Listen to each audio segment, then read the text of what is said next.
मैं Hitesh Kumar IAS 19 batch ADC Palwal हूँ। आज की इस वीडियो में हम इन जनरल 3 पैटर्न कंपोनेंट में बात करेंगे। पहला यूपीएससी का पैटर्न पेपर का कैसा है, यूपीएससी की तैयारी कैसे करनी चाहिए, क्या मिस्टेक्स हमें नहीं करनी चाहिए, in general after coming into service क्या यूपीएससी में रोल होता है, और उसके बाद थर्ड कंपोनेंट होगा कि कॉम्पिटिटिव एग्जाम्स की तैयारी करने के लिए कैसे आप किन चीज़ों का ध्यान रखें और कैसे मोटिवेशन को बनाए रखें। तो जैसे अगर मैं यूपीएससी की बात करूं तो यूपीएससी में टोटल 9 पेपर होते हैं। जैसे इसका प्री, मेंस और इंटरव्यू 3 कंपोनेंट होते हैं। प्रीलिम्स में आपका जनरल स्टडीज और CSAT civil services aptitude test 2 objective exams होती हैं। जनरल स्टडीज वाले में 100 क्वेश्चन आते हैं 2 मार्क्स के ईच, तो 200 मार्क्स का जनरल स्टडीज का पेपर होता है एंड 200 का ही आपका 80 questions including 2.5 marks each question CSAT का होता है। CSAT वाला पेपर क्वालिफाइंग होता है और जनरल स्टडीज की कट ऑफ जाती है। आप जैसे prelims around UPSC 15 to 17 times candidates को प्रीलिम्स क्वालिफाई करता है। प्रीलिम्स हो जाने के बाद मेंस में 9 पेपर होते हैं, जिसमें जीएस के 4 पेपर होते हैं, GS 1 2 3 4, एंड उसके बाद एक ऑप्शनल सब्जेक्ट आपको लेना होता है। यूपीएससी में 25 ऑप्शनल की लिस्ट है, उसमें से आपको एक लेंगे, उनके 2 पेपर होते हैं, तो 6 पेपर हो गए। एक एसए का होता है 7th पेपर, और 8वां या 9वां पेपर होता है वो क्वालिफाइंग होता है, जो कि 8th पेपर है इंग्लिश का होता है, और 9th होता है वो लैंग्वेज का होता है। जो इंडियन कॉन्स्टिट्यूशन की शेड्यूल में लैंग्वेज मेंशन है, उनमें से आपको एक लैंग्वेज चूज करनी होती है। उसके बाद मेंस में करीब 2.5 से 3 टाइम्स कैंडिडेट को क्वालिफाई किया जाता है और उनको इंटरव्यू कॉल आता है, और इंटरव्यू के बाद फाइनल लिस्ट बनती है। प्रीलिम्स के जो मार्क्स होते हैं वो फाइनल रैंकिंग में ऐड नहीं होते हैं, ओनली मेंस एंड इंटरव्यू के मार्क्स ऐड होते हैं। अगर मैं टोटल मार्क्स की भी बात करूं तो आपका जो प्री के तो कोई आपने क्वालिफाई कर लिया, उसके बाद कोई मार्क्स ऐड नहीं होगा। मेंस में जो जीएस का पेपर है, GS 1 में आपकी sociology, history and geography 3 major subjects आती हैं, जो कि 250 मार्क्स का होता है। पेपर 2 में इंटरनेशनल रिलेशन और इंडियन पॉलिटी आती है, वो 250 मार्क्स का होता है। पेपर 3 में आपके economics, disaster management, environment and current affair के कुछ पोर्शंस होते हैं, वो भी 250 मार्क्स का होता है। एंड पेपर 4 होता है वो एथिक्स का होता है, जो कि 250 मार्क्स ईच। तो 1000 मार्क्स तो जनरल स्टडीज के होते हैं। 500 मार्क्स का ऑप्शनल के 2 पेपर होते हैं 250 ईच के, 1500 मार्क्स ये हो जाते हैं। 250 मार्क्स का आपका एसए का पेपर होता है, तो 1750 मार्क्स का टोटल मेंस होता है। मेंस क्वालिफाई करने के बाद जो इंटरव्यू होता है वो 275 मार्क्स का होता है, तो टोटल 2025 मार्क्स बनते हैं यूपीएससी में, जिसकी आपके मार्क्स आते हैं उस हिसाब से आपकी रैंक दी जाती है। अब जो सेकंड मेजर चीजें आती हैं कि जो मैंने मेजर सब्जेक्ट्स बताई पेपर वाइज, उसमें क्या स्टैंडर्ड बुक्स फॉलो करनी चाहिए, क्या करंट अफेयर फॉलो करना चाहिए। हाउएवर ये आपको बुक्स काफ़ी यूपीएससी के टॉपर्स के वीडियोस में यूट्यूब पे भी मिल जाएंगी, फिर भी मैं एक बार आपको जस्ट गो थ्रू कर देता हूँ 2 मिनट में। जैसे हिस्ट्री में ancient, medieval and modern and world history 4 component होते हैं। तो एंशिएंट में जैसे एक नितिन सिंघानिया की बुक आती है आर्ट एंड कल्चर की, वो पढ़ सकते हो आप। एंड तमिलनाडु बोर्ड की NCERT है 11th-12th क्लास की, उसमें डायनेस्टी वाइज क्या क्या चीज़ें हुई हैं आर्किटेक्चर में, आपके लिटरेचर में, यानी डांस फॉर्म में, वो चीज़ें वहाँ से कवर की जा सकती हैं। मिडिवल का पोर्शन आप NCERT से कवर कर सकते हैं। मॉडर्न इंडिया के लिए आप स्पेक्ट्रम कवर कर सकते हैं, और वर्ल्ड हिस्ट्री के लिए कोई एनी कोचिंग नोट से किसी यूट्यूब चैनल को रेफर कर सकते हो। उसमें गिनती के 15 to 17 टॉपिक्स हैं, तो वो उनके शॉर्ट नोट्स बना के कवर किया जा सकता है। सिमिलरली पेपर 1 में जो दूसरा मेजर सब्जेक्ट है दैट इज ज्योग्राफी। ज्योग्राफी में इंडियन ज्योग्राफी और आपकी physical geography and world geography आती है। फिजिकल ज्योग्राफी के लिए GC लियोंग की बुक है, एंड साथ में ही 11th क्लास की NCERT है फिजिकल ज्योग्राफी की, वो आप रेफर करें। और इंडियन ज्योग्राफी के लिए NCERT रेफर कर सकते हैं। वर्ल्ड ज्योग्राफी में जो क्वेश्चंस होते हैं वो मोस्टली करंट अफेयर ओरिएंटेड होते हैं, तो यूट्यूब के किसी चैनल से जो locations through out the year news में रही होती हैं, उन पे आप मैप ओरिएंटेड क्वेश्चंस रेफर कर सकते हैं। सिमिलरली थर्ड जो सब्जेक्ट है वो सोशियोलॉजी है। सोशियोलॉजी के लिए आप NCERT या किसी कोचिंग नोट्स जो प्रिंटेड मार्केट से ले सकते हैं, फिर वो रेफर कर सकते हैं। प्रीलिम्स में सोशियोलॉजी का एज सच बहुत ज़्यादा नहीं आता है, मेंस में ही 1-2 क्वेश्चंस आते हैं, वो भी करंट ओरिएंटेड आते हैं। पेपर 2 में आपका इंडियन पॉलिटी है। इंडियन पॉलिटी की लक्ष्मीकांत की बुक आप रेफर कर लें, और मे बी बिगनर्स के लिए एक यूट्यूब पे मुरनाल का चैनल है, उस पर भी पॉलिटी के अच्छे खासी वीडियोस हैं, वो आप रेफर कर सकते हैं। एंड इंटरनेशनल रिलेशंस में जो क्वेश्चंस आते हैं मोस्टली वो करंट अफेयर ओरिएंटेड आते हैं, तो स्टैटिक को कैसे करंट से रिलेट किया जाता है वो मैं करंट अफेयर सेक्शंस वाले में बताऊंगा। थर्ड पेपर है उसमें इकोनॉमी है। इकोनॉमी का प्रीलिम्स में काफ़ी अच्छा वेटेज आता है। करंट अफेयर और जो current affair related Indian economy की जो टर्मिनोलॉजी है, चाहे बजट की हो गई या कोई भी न्यूज़ रिलेटेड इकोनॉमिक टर्म्स हो गई, उन पर प्रीलिम्स में क्वेश्चंस पुटअप किए जाते हैं। सिमिलरली मेंस में जो इकोनॉमी के रिगार्डिंग गवर्नमेंट की स्कीम्स हैं उनके रिगार्डिंग भी काफ़ी क्वेश्चंस आते हैं, तो वो आप रमेश चंद्रा की बुक है वो भी रेफर कर सकते हैं। और इंडियन इकोनॉमी में मुन्नाल के जो वीडियोस हैं यूट्यूब पे वो भी काफ़ी अच्छे हैं, या फिर एनी कोई कोचिंग मटेरियल, प्रिंटेड मटेरियल भी रेफर किया जा सकता है साथ में। जो पेपर 3 में इकोनॉमी के साथ साथ आपके एनवायरनमेंट आता है, तो एनवायरनमेंट में शंकर IAS की एक बुकलेट है, वो काफ़ी अच्छी है।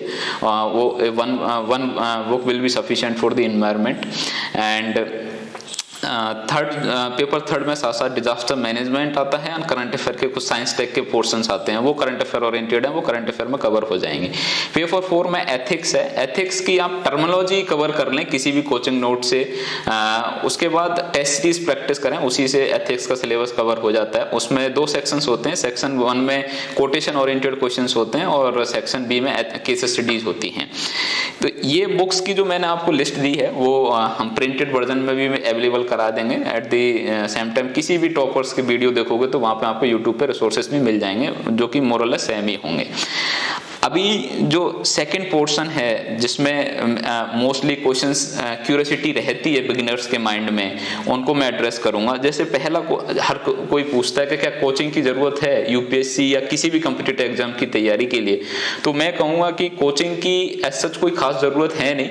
हाउएवर कोचिंग लेने के कोई नुकसान नहीं है, लेकिन फ़ायदे भी बहुत कम हैं। जिनको आप इतनी भारी भरकम फीस भर के ना भर के आप अपने घर पर भी इन चीज़ों को कवर किया जा सकता है। जैसे आजकल इंटरनेट का ज़माना है, तो यूट्यूब पे बहुत सारे वीडियोस काफ़ी कोचिंग्स के हैं, जैसे जिसमें मैंने बीच में मुन्नाल का भी नाम लिया, तो मुन्नाल पे हिस्ट्री, ज्योग्राफी, पॉलिटी, इकोनॉमिक्स के वीडियो हैं। मुन्नाल इज MRUNAL, तो वहाँ से भी आप रेफर कर सकते हो बिगिनर के लिए।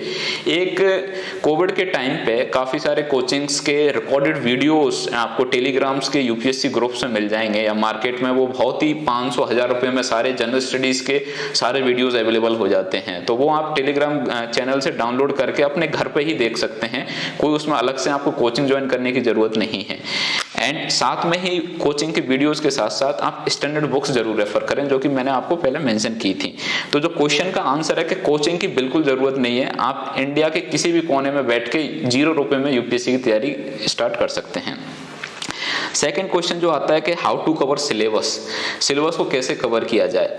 इसमें मैं आपको बता दूं कि एक बार आप जो मैंने स्टैंडर्ड मटेरियल बताएं और जो वीडियोस हैं उनको रेफर करके एक बार सिलेबस कवर कर लें, उसके बाद जब सेकंड टाइम पढ़ने का टाइम आए तो उसको एज इट इज रिवाइज ना करें, टेस्ट सीरीज लगाएं, और टेस्ट सीरीज में जो टॉपिक्स गलत हो रहे हैं उन्हीं टॉपिक्स को आप दोबारा उठाओ, ताकि आपके जो वीक पॉइंट है वो कवर होंगे। साथ में ही लास्ट ईयर के पेपर्स का एनालिसिस करते जाओ, किस चैप्टर से, किस सब्जेक्ट से सबसे ज्यादा क्वेश्चंस पूछे जाते हैं, ताकि आपको UPSC की या कोई भी कॉम्पिटिटिव एग्जाम दे रहे हो उसकी डिमांड पता चल जाए, और टेस्ट सीरीज से आपके जो वीक पॉइंट है और स्ट्रांग पॉइंट है वो पता चलते जाए। थर्ड क्वेश्चन आता है, काफी बार पूछा जाता है कि किस स्टेज पे UPSC की प्रिपरेशन स्टार्ट करनी चाहिए। जैसे मैं ये वीडियो जनरली स्कूल के जो बच्चे हैं, जैसे 9 to 12th क्लास वाले हैं, तो आप 12th से पहले चाहे UPSC की तैयारी UPSC के पर्सपेक्टिव से या किसी कॉम्पिटिटिव एग्जाम के पर्सपेक्टिव से मत करो। 12th तक आपको फोकस होना चाहिए कि जिस क्लास में आप पढ़ रहे हैं उसमें टॉप करें, और साथ में ही आपका जनरल स्टडीज की कुछ चीजें आपको नॉलेज के लिए पढ़ें। आप हमेशा 12th से पहले चीजों को नॉलेज के हिसाब से देखें, rather than qualifying some particular exam. आप समय के साथ साथ जैसे आपके अगर आप 11th-12th में आपको 8 सब्जेक्ट ली हुई है, तो जो सब्जेक्ट्स जैसे history, geography, polity and economics, इन चारों सब्जेक्ट्स का यूपीएससी में अच्छा खासा वेटेज होता है। अगर ये सब्जेक्ट्स हैं तो आप यूपीएससी का सिलेबस जरूर देख लें कि भाई यूपीएससी में क्या पूछा जाता है, उसी सिलेबस में को आप ज़्यादा फोकस, सिलेबस के साथ साथ जो टॉपिक्स हैं उनको ज़्यादा फोकस करें, ताकि आपके 11th-12th में मार्क्स भी अच्छे हैं और सिमिलरली साइमल्टेनियसली यूपीएससी की तैयारी भी हो जाए। एंड इनिशियली आप मैं कहूँगा कुछ सब्जेक्टों में आप सीधा एनसीईआरटी रेफर कर सकते हैं, जैसे मैंने हिस्ट्री एंड ज्योग्राफी में कुछ एनसीईआरटी मेंशन करी थी, और कुछ सब्जेक्ट्स में सीधा आप स्टैंडर्ड बुक्स भी उठा सकते हैं, उसमें एनसीईआरटी भी जाने की जरूरत नहीं है। एक अगला क्वेश्चन आता है, बहुत सारे लोग ये पूछते हैं कि ऑप्शनल कैसे डिसाइड किया जाए। तो मैं आप लोगों को बताऊं, जो एक ऑप्शनल चूज करना होता है उसके बारे में आप ग्राउंड जीरो पे बिल्कुल ना सोचें। डे 1 में आप पहले जनरल स्टडीज का सिलेबस कवर कर लें, एक रफ आइडिया ले लें। आप 3-4 महीने जब जनरल स्टडीज पढ़ लोगे तो आपको पता चल जाएगा कि कौन से ह्यूमैनिटीज के ऑप्शनल में किस टाइप का सिलेबस है और उसमें किस टाइप के क्वेश्चंस पूछे जाते हैं। एंड अगर आपका सपोज एजुकेशन बैकग्राउंड में ग्रेजुएशन आपका इंजीनियरिंग या मेडिकल का है, तो definitely you can prefer your education, college का जो आपका ग्रेजुएशन है उसके हिसाब से आप ऑप्शनल सब्जेक्ट चूज कर सकते हो। कभी भी भेड़ चाल फॉलो ना करें ऑप्शनल में, आप अपने एरिया ऑफ इंटरेस्ट के हिसाब से ही लें। लास्ट ईयर का पेपर का एनालिसिस करें उस ऑप्शनल पर्टिकुलर सब्जेक्ट का। टोटल 25 के ऑप्शनल है यूपीएससी में। आप 25 ऑप्शनल की लिस्ट देखोगे तो आपको 3-4 ऑप्शनल में कंफ्यूजन होगा, बाकी के तो दूर कर ही दोगे। तो 3-4 के लास्ट ईयर के पेपर और सिलेबस देखें, आपको एक आइडिया लग जाता है। तो पहले 3-4 महीने जीएस पढ़ लें, उसके बाद आप कोई ह्यूमैनिटी का ऑप्शनल लेना चाहते हैं तो उसके हिसाब से आप चेक करें। ये वीडियो जैसे मैं मोस्टली स्कूल के बच्चों के लिए बना रहा हूँ, तो वो अभी ऑप्शनल पर ज़्यादा फोकस ना करें, वो जस्ट जनरल स्टडीज़ के बारे में ज़्यादा सोचें। एक अगला क्वेश्चन आता है कि आपको काफ़ी बार डीमोटिवेशन होता है, how to deal with it. अगर कोई कम्पिटिटिव एग्जाम की तैयारी कर रहा है उनको भी डीमोटिवेशन होता है, या आप सपोज 9 to 12 या किसी भी क्लास में हो तब भी आपके मार्क्स नहीं आ रहे हैं कभी क्लास टेस्ट में या टेस्ट सीरीज में, तो आप डीमोटिवेशन हो जाते हो। मैं डीमोटिवेशन का आपको सबसे बेस्ट तरीका है, आप पर्सनल और पब्लिक मोटिवेशन फैक्टर्स रखें। आप किस वजह क्या गलतियां हो रही हैं उन पर वर्कआउट करें। कभी भी रोट लर्निंग पे फोकस ना करें, थोड़ा सा आप माइंड को क्यूरियोसिटी रखें, चीज़ों का प्रैक्टिकल एप्लीकेशंस क्या है उनको फोकस करें, चीज़ों को एज ए नॉलेज गेन के हिसाब से पढ़ें, ताकि आपको उसमें इंटरेस्ट भी आए और कॉन्फिडेंस भी आपको बूस्टअप हो। जब आप कभी कोई टेस्ट सीरीज लगाएं या क्लास टेस्ट में कम मार्क्स आए, तो उसमें किस टॉपिक से आपसे क्या गलतियां हो रही हैं उनको आप उन टॉपिक्स को दोबारा उठाएं।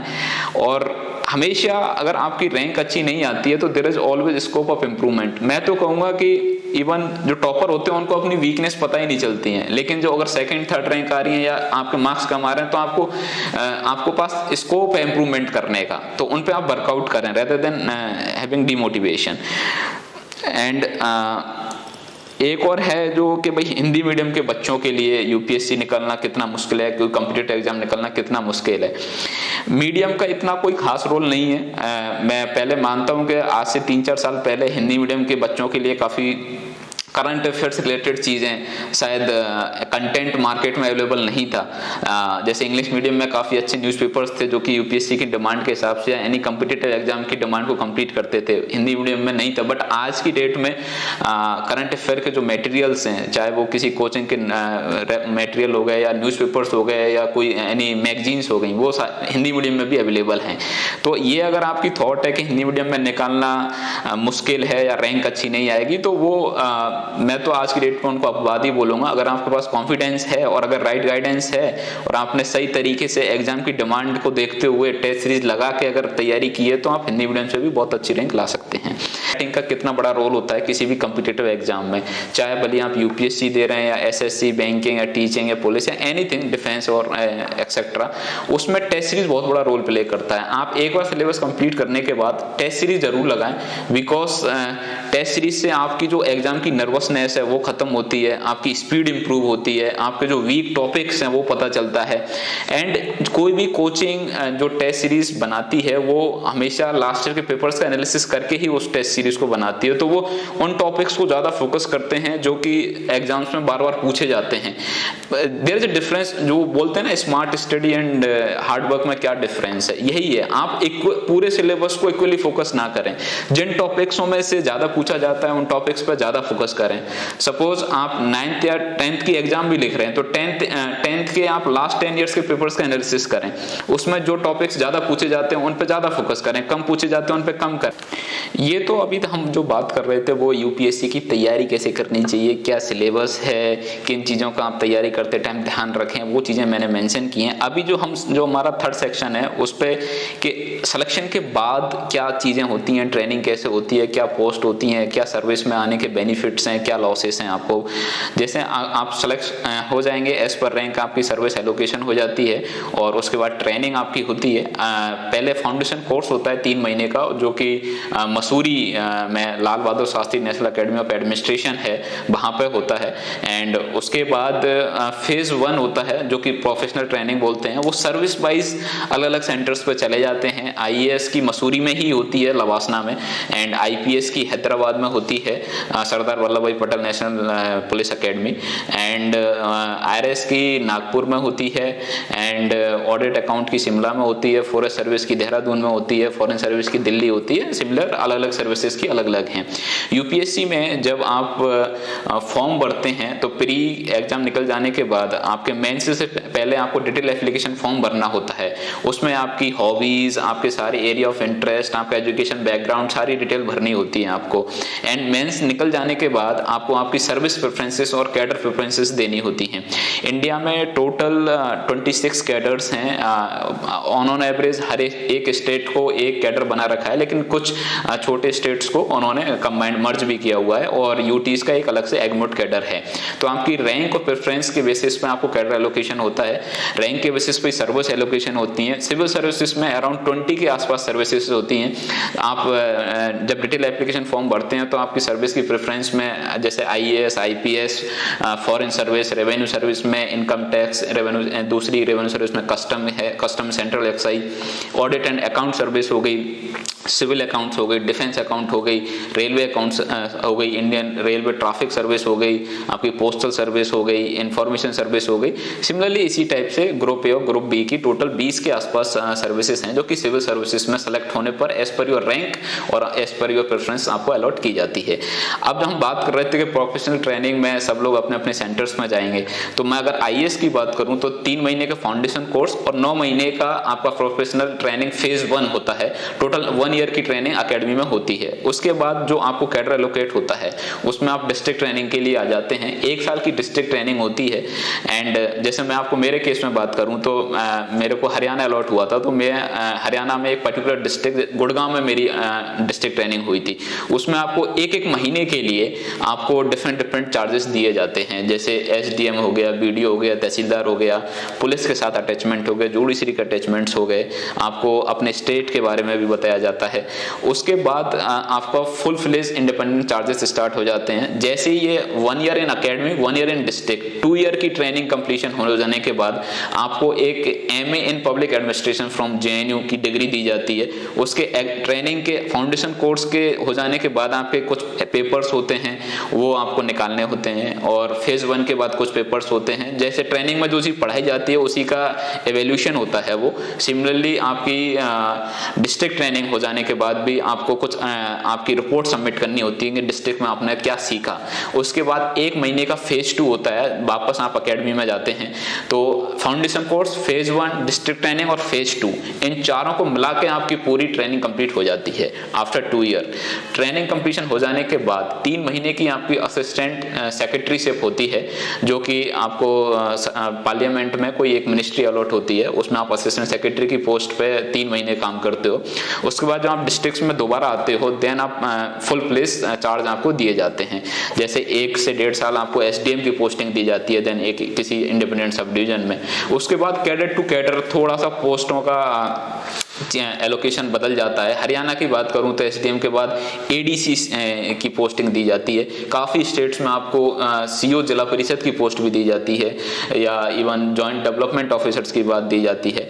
और उसके बाद फिर आपको कमिश्नर कॉरपोरेशन निगम का एक्सपोजर दिया जाता है। एंड उसके बाद आप डिप्टी कमिश्नर या डिस्ट्रिक्ट मजिस्ट्रेट की या कलेक्टर जो नॉमनक्लेचर्स हैं वो पोस्ट दी जाती है। हर एक स्टेट में पोस्टों के नॉमनक्लेचर्स चेंज हो सकते हैं, लेकिन रोल मोर और लेस सेम ही होते हैं। जैसे अगर मैं आपकी बात करूं तो DC/DM होता है। जब आप ऑफिस में सिविल वर्क करते हो तो आपके पास DC की टाइटल होता है, और जब आप मजिस्ट्रियल पावर अपनी यूज करते हो तो आप डिस्ट्रिक्ट मजिस्ट्रेट होते हो। सिमिलरली SDM/SDO सिविल होता है SDMs के लेवल, सब डिवीजन के लेवल पर।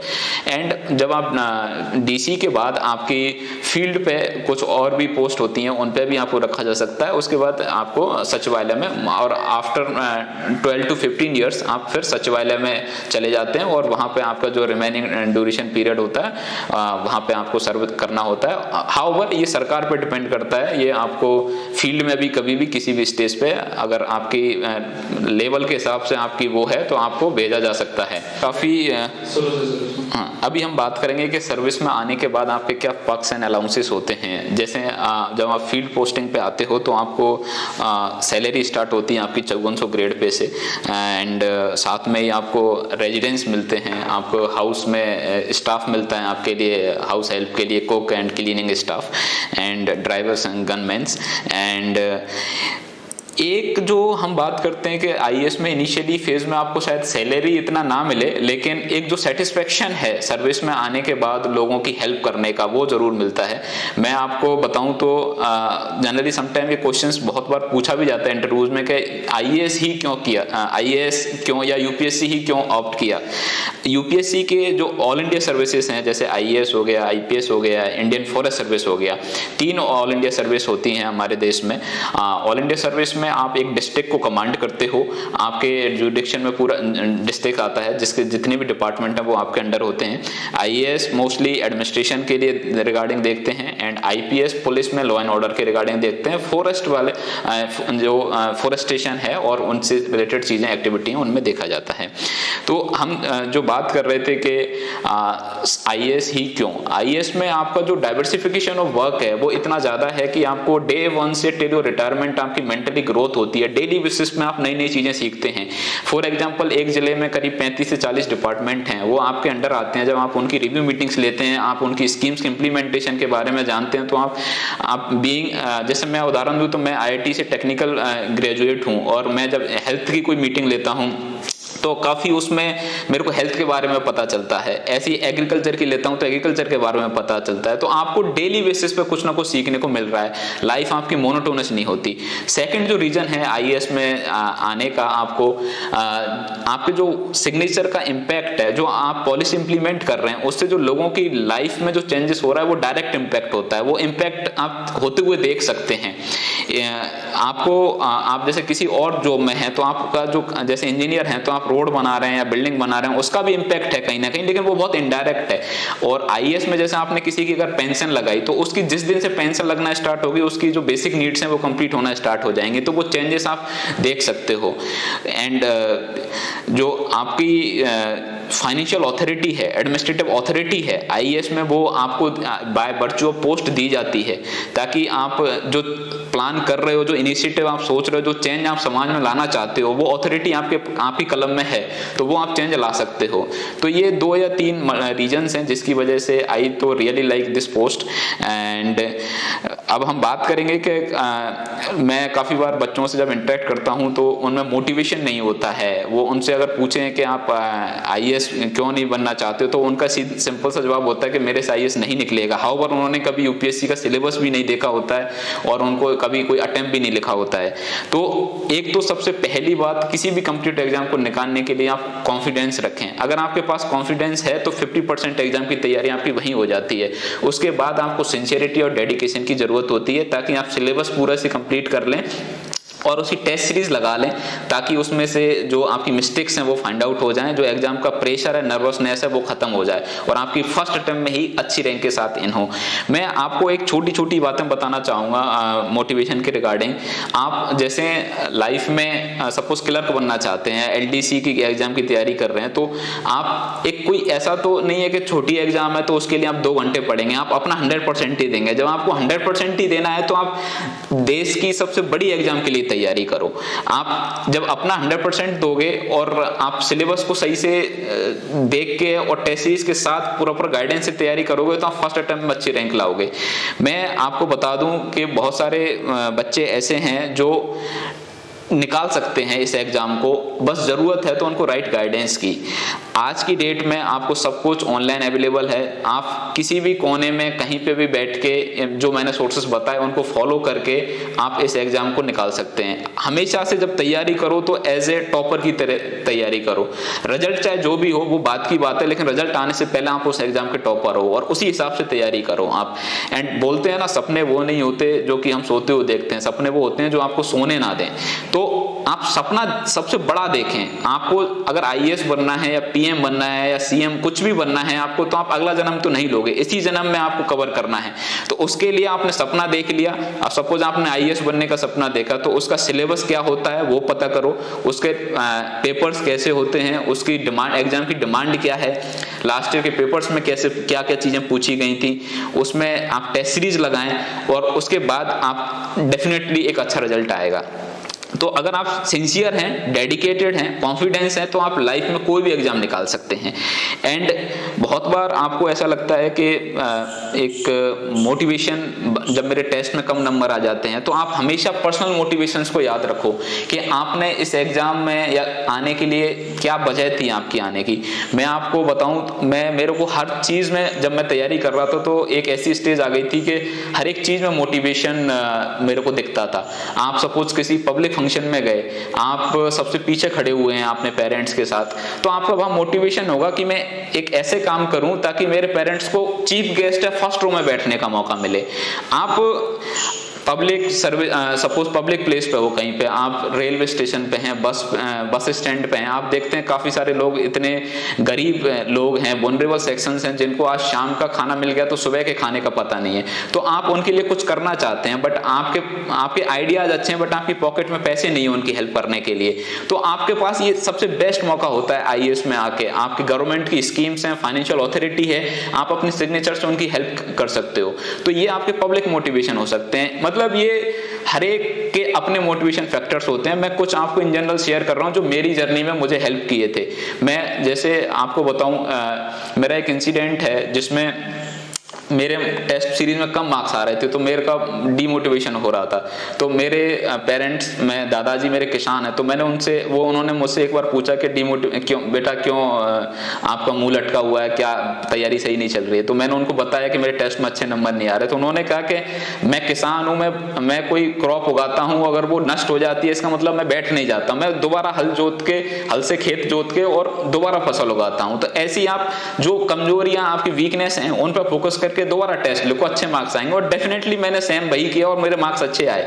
तो कहने का मतलब, आप अगर अच्छे से कंटिन्यूटी में सिंसियर डेडिकेशन से मेहनत कर रहे हो तो आपके डे बाय डे आपके इंप्रूव होता जाता है और आपने जो टारगेट सेट किया हो उसको आप डेफिनेटली अचीव कर लेते हैं। मैं बहुत सारे लोगों से ये मिलता हूँ, वो बताते हैं कि हम तो गरीब हैं, हमारे पास पैसा नहीं है, तो हम तैयारी नहीं कर सकते।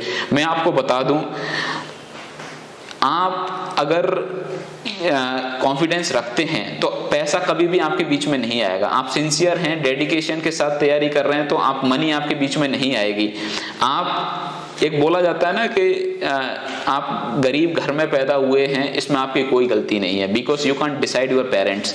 बट आप गरीब रहते हुए ही मर गए तो इसमें आपकी सबसे बड़ी गलती है, बिकॉज आपको पूरा जीवन मिला था अपना स्तर सुधारने के लिए, अपने समाज का स्तर सुधारने के लिए।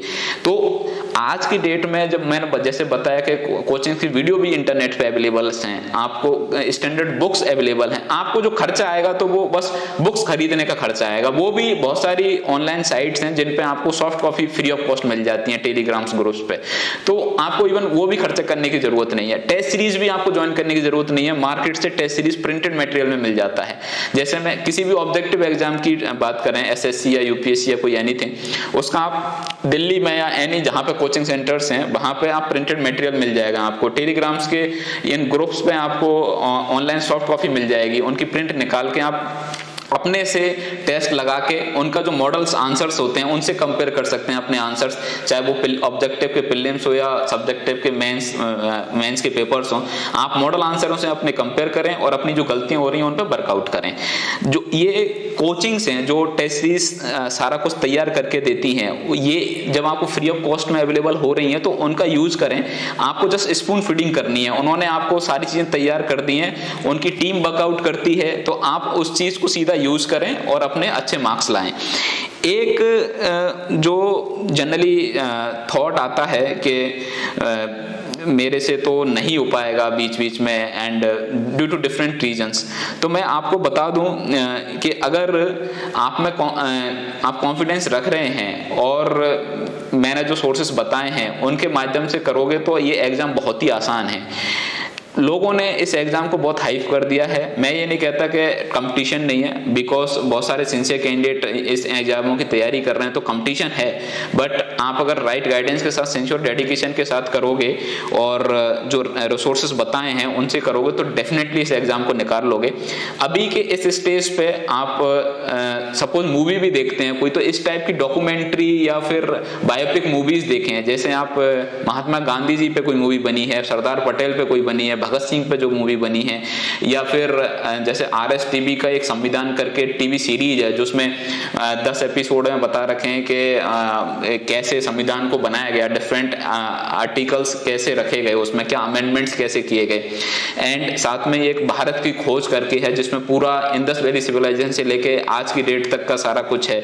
आप World War I की डॉक्यूमेंट्री देखें, World War II की डॉक्यूमेंट्री देखें। कहने का मतलब मनोरंजन करते टाइम भी ऐसी चीजें देखें ताकि आपको कहीं ना कहीं चीजों की नॉलेज होती जाए, यूपीएससी की साइड आपका इंक्लिनेशन होता जाए और आपका यूपीएससी का सिलेबस भी कवर होता जाए। And not only UPSC, any competitive exam which includes general studies subjects, वो आपकी चीजें कवर हो जाएं। तो आप हमेशा से आप सपोज आप 6th क्लास में पढ़ते हैं तो 6th क्लास में आप यूपीएससी की तैयारी स्टार्ट नहीं करोगे। आपका टारगेट होगा कि 6th क्लास को टॉप करें और साथ में ही जो किसी कॉम्पिटिटिव एग्जाम्स तो जनरल स्टडीज का पार्ट होता है, उन सब्जेक्ट्स को जो आपके सिलेबस के भी पार्ट हैं 6ठी 7वीं क्लास में, उनको ज्यादा से ज्यादा फोकस करें। और जब एंटरटेनमेंट के लिए कुछ मूवीज या गाने सुनने का या वीडियो गेम्स देखने का, खेल, सिलेबस भी कवर हो जाए और आपका एंटरटेनमेंट भी हो जाए।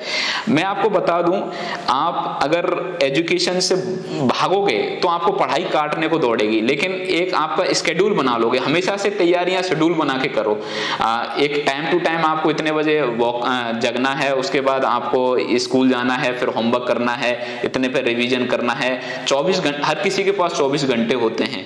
आप उसको अगर टाइम टू टाइम घंटे वाइज डिवाइड करके उसको आप अपना शेड्यूल बना के डे फॉलो करोगे तो बहुत ही प्रोडक्टिव दिन आएगा। And end of the day आपकी एक ये होना चाहिए कि मैंने आज पूरे दिन किया क्या।